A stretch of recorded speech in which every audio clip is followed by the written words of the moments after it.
Kabaddi match खेला आपने, आजाद कश्मीर के लोग आपके साथ हैं, आपको अपनी खुफिया इतलात है, सल्फ को धोखा है। अगर हिंदुस्तान को बचाना है, पाकिस्तान को बचाना पर ज्यादा सच्चा मुसलमान, सच्चा सेक्युलर, सच्चा जम्मू का हमदर्द कोई नहीं। आज जरा सी बात पर आपको यहाँ पर शिकन आने लगे कि इंजीनियर रशीद ने यहाँ बंदे को खड़ा क्यों किया। आजाद साहब, अगर आपने 4 वर्षों में यहाँ के मुस्लिम कम्युनिटी का ख्याल रखा होता, आप तो राहुल गांधी से भी बदतर निकले। आप जहाँ भी गए आपने मंदिर में टीका भी लगाया, सब कुछ किया।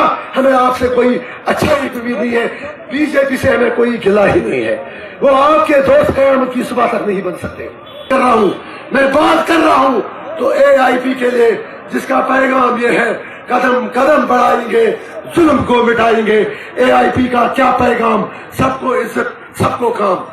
मेरी गुजारिश सिर्फ है आखिर पर, अपने बच्चों को पढ़ाई की तरफ लगाओ, सियासी मामले हम लड़ेंगे, बच्चों की तालीम पर जोर दो।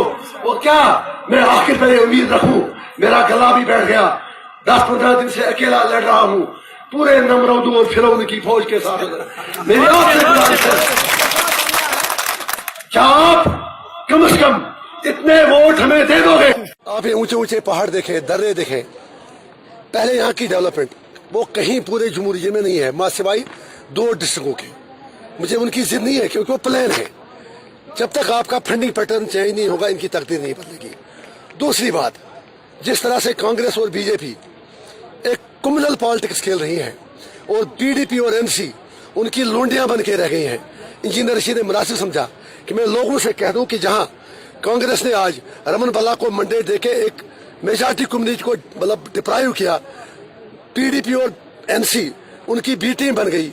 लोगों तक में ये बात पहुंचाने आया जो मायूस बहुत है कि कोई बात नहीं, अगर कांग्रेस और बीजेपी के आगे MC और PDP ने सरेंडर किया, लेकिन एक रीजनल पार्टी के नाते AIP चाहे छोटी पार्टी से ही हमें यहाँ आने से भी रोका जाता है, लेकिन हम कोशिश करेंगे कि आपकी जबान बनकर आपके जज्बात की तर्जुमानी करें।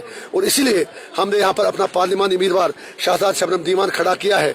यह आज जम्मू के लोगों का इम्तिहान है कि क्या वो बीजेपी और कांग्रेस के दबाव में आके या MC PDP की बेवकूफियों को फरामोश करके हमें वोट देंगे कि नहीं।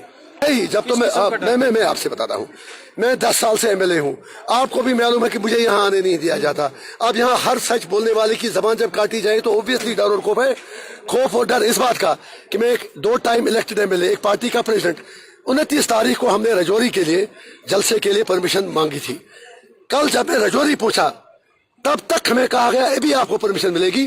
3 बजे हमारा प्रोग्राम था, 4:30 बजे तक हमें परमिशन नहीं दिया गया। इससे ज्यादा और क्या मिसाल आपके सामने हो सकती है। जहां हमें जलसा करना था स्टेडियम में, वहां दरवाजा बंद करके लोगों को अंदर नहीं घुसने दिया गया। हम भी कुछ नहीं तो इस एडमिनिस्ट्रेशन का काला चेहरा लोगों के सामने बेनकाब करेंगे। वो तो आपने भी देखा कि रेस्पॉन्स तो बहुत शानदार रहा, बहुत शानदार, मेरी एक्सपेक्टेशन से ज्यादा। और दूसरी बड़ी अहम बात, पहला आप कह सकते हैं लेकिन ये भी मान लीजिए कि मुझे आने ही नहीं देते हैं। मैं तो महीने में 4 दिन यहाँ ही गुजारूंगा क्योंकि इनकी बात कोई करता नहीं है। Thank you.